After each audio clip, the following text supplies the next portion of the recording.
So I'd like to understand the process. You can make your New Year resolutions stick. You don't probably like the situation you are currently in and you want to change. So I didn't like where I was in 2022. Sorry, at the end of 2021, and I was craving mad change. I quit my job at the time because I was being very radical. I just wanted to force myself to seek change. So I did some research. I read some articles, read some research work on how to implement change, and these are the main ones that I came across that has helped me.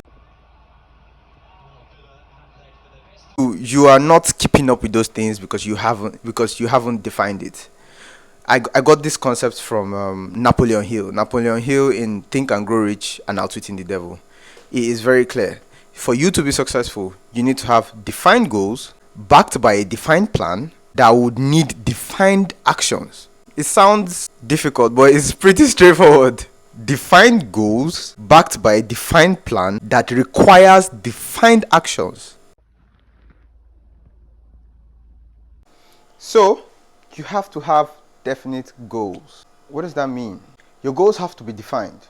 Due to my experience, especially with helping businesses, I have learned that you can take some of the business ideas and extrapolate that to your real life. For example, strategy meetings. They say the company goals have to be smart. And I think that is the same thing you can do. I started doing this and trust me, I started achieving more based on my goals that I set. So the parameters are SMART. So your goals have to be SMART. What does SMART stand for? S in SMART stands for specific, M measurable, A actionable, R is relevant, then T is time bound. If your goals for the year don't capture all these things, you might still succeed, but you are setting yourself up for failure.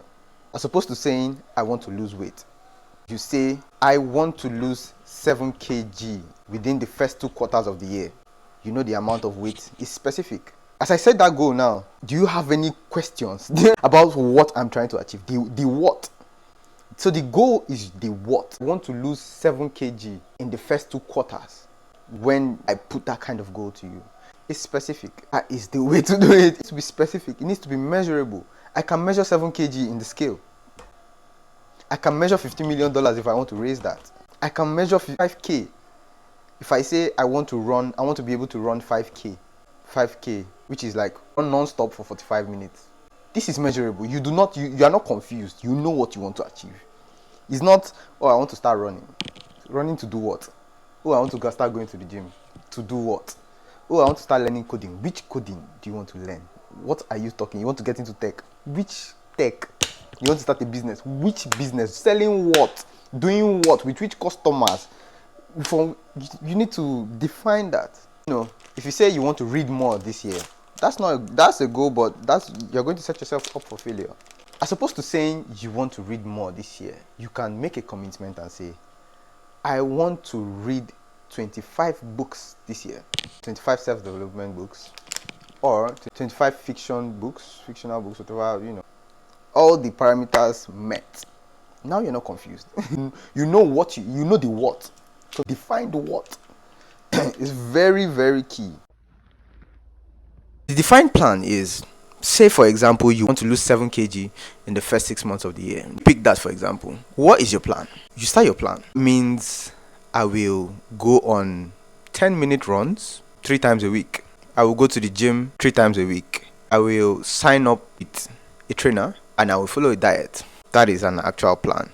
So you draft out the diet, you pay for the gym, and you map out the days you go to the gym. You get in contact with the trainer and all these things put together. Those are your plans. That means on Monday evening you're going to the gym. You don't need to think anymore. Your plan says you go 3 times a week. Monday, Wednesday, Friday. You're not thinking about this. If you're keeping with the goal is defined, you're losing 7 kg in 6 months. The plan is defined. You go to gym Monday, Wednesday, Friday. Non-negotiable. The action required is defined. You need to go to the gym 6 p.m. Monday, 6 p.m. Wednesday, 6 a.m. Friday. Your diet says no rice for this week. Then you don't eat rice. Your diet says no bread. You don't eat bread. That's how to get to your larger goal. Your diet says no bread, you don't eat bread. If you deceive yourself and eat bread, it's yourself you're doing. 6 months from now, you will not have achieved your goals. And you keep asking yourself, why? Am I cursed? No. And your village uncles are very innocent. It's you. The problem is, a lot of the time, we confuse motion with action. I found out the difference between motion and action. So, motion is not required to achieve your goals, but action is absolutely required. What does that mean? Say you want to lose weight, you research how to lose weight. Doctor will say you need to be in a calorie deficit, where you are burning more than you're consuming. These are motions. You are gathering information. It helps your actions, but it does not lead to results. Now, if you have researched about losing weight and getting in shape, if that is your goal, if you've even paid for the gym, that is still motion. And action starts at the end of motion. When you paid that nutritionist to get that diet plan ready, actually following the diet plan is the action. Actually going to the gym, the action. Motion is very important. Let's not get it twisted. But action is the ultimate. Define goals, define plans, define actions. I did this throughout 2022, and I'd say 2022 was my best year. Financially, physically, mentally, emotionally, spiritually. How can I miss that one? Spiritually. It was my best year. I had my best year in 2022 as an adult. I'm not even going to lie. I'm happy I'm alive. I am eager to see what the future has. This is not how I used to think. I was just mentally very down. Didn't like how my life was, and I decided to change. And I'm 100% a lot better than I used to be this time last year, and now I'm a lot better. And you can achieve the same things. I'm a lot better. It doesn't mean I'm where I want to be. Actually, I'm far from where I want to be, but I'm a lot better than I used to be, and I think I take solace in that very fact.